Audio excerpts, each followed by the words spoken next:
Hey guys, Philosopher here, and today I've got the best war defense teams for the month of March 2022. I know what you're saying. Hey Philosopher, it's April already, but you know what? I spent a lot of time the last few days in the test center, got a little bit busy with work, so it's a couple days late, but I really wanted to cover what the meta looked like in March because I think Darkhold's going to shake it up pretty soon, and then of course Madeline Pryor with the new Marauders is also going to shake it up quite a bit. This is the meta pre-Madeline Pryor, pre-Darkhold entering the game, and this is really what I've seen in competitive wars over the last month. Now, I do have my war defense tier list linked below. It's also always on my Discord. I try to keep it pretty up to date. I've changed it a little bit this month based upon what I've been seeing, and I've got to say right now there's a lot of diversity on defense. I'm seeing more Infinity Watch on defense and Weapon X on defense than I've seen in the past. Also just seeing a real mix and mishmash of teams in terms of Dormammu teams and Eternals teams.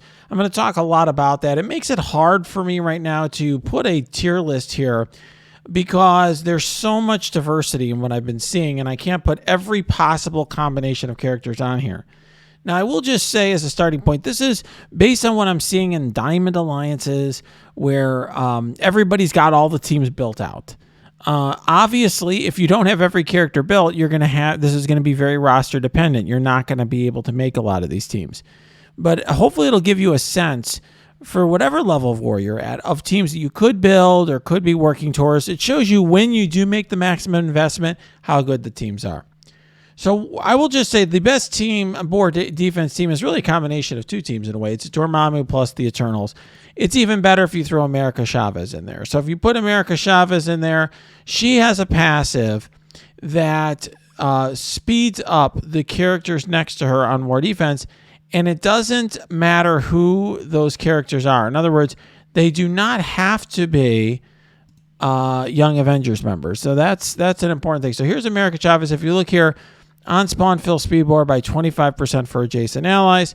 So, that means that you could literally make a kind of a super team of sorts. If you put, for example, Dormammu, the Eternals, and America Chavez, you can basically have this team that's very, very difficult to beat. And so it has definitely been changing wars at my level. Now, I will say we are starting to see more and more Dormammus at our level. So this gives you kind of a picture of what the team, what the war meta, I should say, will look like with a lot of Dormammus out there. Obviously, many of you have probably never faced a Dormammu in war. Maybe you've seen one. That was definitely where the meta was for us at our level a couple months ago. But now things have changed. We're facing multiple alliances that have the majority of their members who've unlocked Dormammu, and it's really changing things up quite a bit. And now I will say there's kind of a split in how Dormammu is being used. Sometimes he's being used to make kind of a super team with the Eternals, and then sometimes he's being thrown with a bunch of other characters that aren't nearly as good, right? You could just throw Dormammu with like your Axemen, that sort of thing, okay? Just toss him in with some other team, take out the weakest member, take out Kitty Pryde, toss in your Dormammu. So why do that? Well, it makes a pretty bad team, at least at our level. Axemen is just kind of a throwaway defense, not very important. Makes that team better because you have to kill Beast twice or, so on. You got two Bishop, you kill Bishop, then he respawns with Taunt or whatever. Whereas if you throw Dormammu, and the Eternals on their own are still very good and very useful, and you can use them as a separate team. This is kind of it creates a super team of sorts, particularly if you throw America Chavez on it. The Eternals plus America Chavez, even without Dormammu, are quite good because it makes them very hard to outspeed. In other words, they're not going to just, you can't just take it, Eternals plus Loki and outspeed them, that sort of thing, okay? Because the America Chavez speed bar, so that's also a challenge. They're kind of up in their own tier. Now, I've moved Young Avengers up here, and I will just say, I drew conclusions about Young Avengers based on how they were like at 6, 7, 800K, where they were getting beaten by X Factor plus Zemo. And I will say, now that I'm facing like 1.1 million Young Avengers or 1.2 million, this team scales absurdly high with gear and T4s. But they only have this ranking if you rank them up that high. In other words, you can beat your 500K Young Avengers with X Factor plus Zemo, which is a lot cheaper, so to speak, than using Weapon X on the team.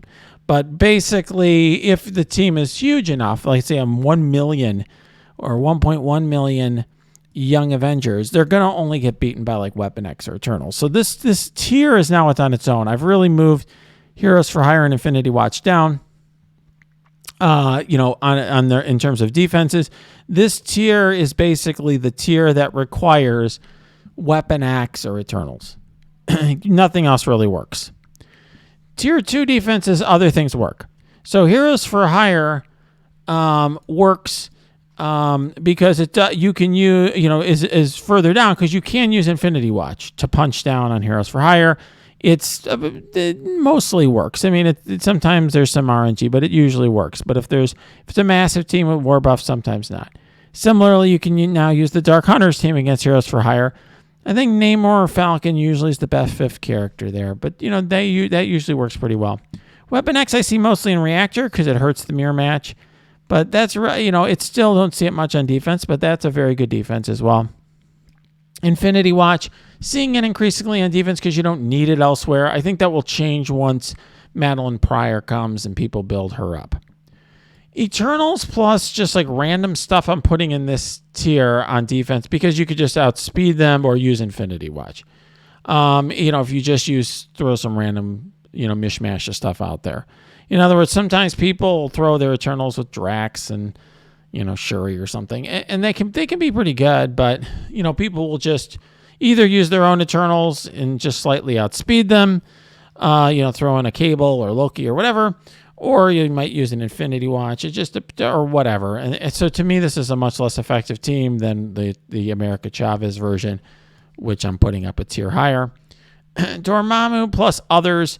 This is, like I said, this is kind of the category of I really can't put every iteration here because I'm just seeing lots of random stuff. Some are pretty bad right now, like you put Dormammu with like the Marauders or something. Some are better, but they're all kind of, it depends on what the rest of the team looks like. This team I'm still putting here, I'm seeing it less and less at my level. New Warriors plus Emma plus Surfer, and really it's because Emma is generally needed with the Eternals. And so I'm seeing less of this defense now, but I'm putting it out there in case some of you need it or use it at your level. I realize that I try to keep different iterations of our teams on here and with a relative power ranking. In other words, some teams that we've put down that have kind of fallen off the war defense rankings, I keep on here just to give ideas to people at different levels and more. All right, this is sort of a super Brotherhood Doom defense. In other words, Brotherhood Doom's pretty good. It's an old standby staple. But if you throw Deathpool in, the team gets better. Because the usual counter that people use is X Factor with Rhino. Well, Deathpool loves those dupes. Because as those dupes die, Deathpool, obviously does her thing.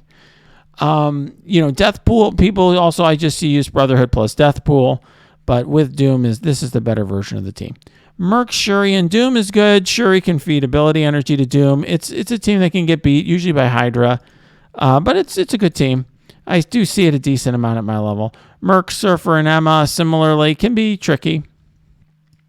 And then New Warriors, I tend to see now New Warriors with other 4th and 5th characters. Not Emma and Surfer, but other stuff, okay? Whether it's Drax or Shuri or whatever, there's other characters you can throw here. It's not as tricky of a fight. Usually use Shadowland against it, but it's still useful and good. And I do see New Warriors almost exclusively on defense at my level. This team is old. I've moved it down. This team is older. It basically, the reason that this team isn't so good is because, first of all, at my level now, everybody seems to have magic. And so this team never gets used because Uncanny has a full team. But if you don't have magic built, many of you do not, this is a good alternative. Takes the 3 best Axemen, the 2 best Uncanny, and then Bishop's both. So Bishop can buff both sides. So that's actually kind of a nice thing. The problem is it gets nerfed by Kestrel. So this basically is a way of, Secret Avengers Kestrel or something just eats this thing alive usually. because Kestrel, of course, just nerfs Phoenix and so on. That if that's a very important team at your level, this can draw it out. At my level, Secret Avengers, Kestrel's kind of fallen down the list. Web Warriors needs to be very big for this ranking. So Web Warriors at my level always draws Uncanny Magic. That's a good team, but it's not like an amazing team, but it's a good team. And Uncanny Magic can punch up pretty high against it. But that's basically, they have to be pretty big to draw Uncanny Magic, because a small Web Warriors you can use like Supernatural or something else. I mean, obviously, Supernatural is a team that is now broken off into the Dark Hunters or whatever, but you may not have the Dark Hunters built. Another team that works pretty well is like X Factor plus Hawkeye sometimes works against smaller Web Warriors. But a big one, those teams do not work, and you need something like Uncanny Magic. Tier 4s, these are some of the older defenses. I mean, at one point, these were the best defenses in the game. Uncanny with Doom or Brotherhood Doom. The reason these teams are good is because they prevent you from beating with symbiotes. I know that when I was talking with some of the developers prior to this patch, I mean, they're playing clearly at a very low level in war.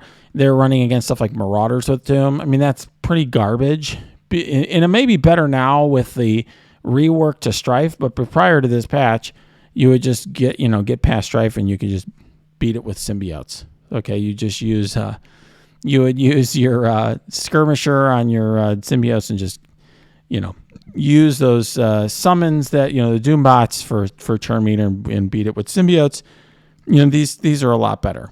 Maybe now Marauders with Doom is a little bit better due to the Strife rework. I have not seen it enough to be able to comment on that. Uncanny X-Men with Magic are here. Really good team. Generally use Secret Avengers plus Kestrel against it. Inhuman Surfer Coulson, good team. Can be beaten by quite a bit of stuff, but a very good team. Marauders with Emma Frost and Sabretooth. So if you don't have your Weapon X built, this full team does pretty well. This is obviously the pre-Madeline Pryor meta. I've never used her live in the game, so I don't know how well she is on live. But, this breaks up your Weapon X. But if you don't have Weapon X, this is a very good defense now. Still, vulnerable to certain things. It'll lose, for example, to X Factor pretty handily. But if that's important for you in war to draw an X Factor, then this team will do it. Weapon X without Omega Red, decent defense, no cleanse. Okay, that's not very limited cleanse is a big problem of that team. Black Order's down here. Black Order's pretty easy to beat nowadays. Ravagers, Uncanny Magic. A lot of extra stuff beats this team, but it's still useful if you don't have a lot of the better stuff built on defense or offense. Astonishing X-Men I see here. Actually, I'm going to take off better on offense because I see them more and more on defense now just because they don't really do as much on offense. The team is good on offense if your opponents put a lot of stuff that's summoned. So if you're seeing a lot of Sinister Six, you're seeing like Secret Avengers or something like that. On defense, a lot of Astonishing X-Men is useful on offense. Otherwise, now at my level, I see it mostly tossed on defense because it just doesn't have much use on offense anymore. Secret Avengers is for the reason I just said, is pretty bad on defense. They're much better on offense. The summons get eaten alive on defense, so I keep them on offense. Marauders without Emma Frost. Once again, without Madeline Pryor, without Emma Frost, they don't have a cleanse. And so any team that has a lot of debuffs can just whittle this team down over time. Other Doom defenses, just like I said before, Marauder Doom or something like that, or Fantastic Four with Doom, they basically lose pretty handily to a team like Symbiotes or Axemen that just, aim at the Doombots and kill the Doombots for turn meter. Kestrel Shield, once again, bad use of Kestrel, and also very vulnerable because of Nick Fury's summons. Very vulnerable to something like Axemen. Mercenaries with Korath and Ultimus, very much the answer to like skill military, if that's important at your level. At my level, I see more hybrids now with Doom or Surfer or something like that. Tier 6 defenses, this is the old OG Wave 1 Avengers. If you don't have skilletary built, they're pretty decent. But, very much a throwaway at my level now. Mercenaries with Killmonger and Shuri are just fodder for the skill military. Symbiotes are a team that can be beaten by a lot of stuff, but you often see them on defense because people have them big and don't have much to use them on, at least at the level I'm at. They just get thrown on defense. Skill militaries become more of a defensive team at my level. There's just not much they beat on offense anymore. This I do see on defense as well. Hydra Zemo can be tricky for people who don't know how to beat it, so that these are not bad. And then the rest of these are pretty much filler. Wave 1 Avengers, if you throw Coulson or Captain Marvel, just pure filler. Sinister Six, easy to beat with like Axemen or Symbiotes or something. All of these are basically just filler. I keep these in here just so you can see, because you need to have a lot of defenses. If you don't have stuff built up and you have some old meta, you can throw this stuff here. But you know, really where the meta is moving now is the meta, at least at the level I'm at, is defined by these teams up in these two tiers. All right, guys, I'm sure the meta is going to get shaken up very soon between Madeline Pryor and Darkhold, but this is what the meta looks like now. And if you got comments, questions, if you like the video, smash that like button, subscribe to this channel. If you got comments, questions, cheers, jeers, happy, sad, angry, mad, post your comments below or go to my Discord. That is linked below. Lots of great conversation going on and discussion in the Alliance War channel. If you go, and you can also go to my Twitch stream. That is linked below too.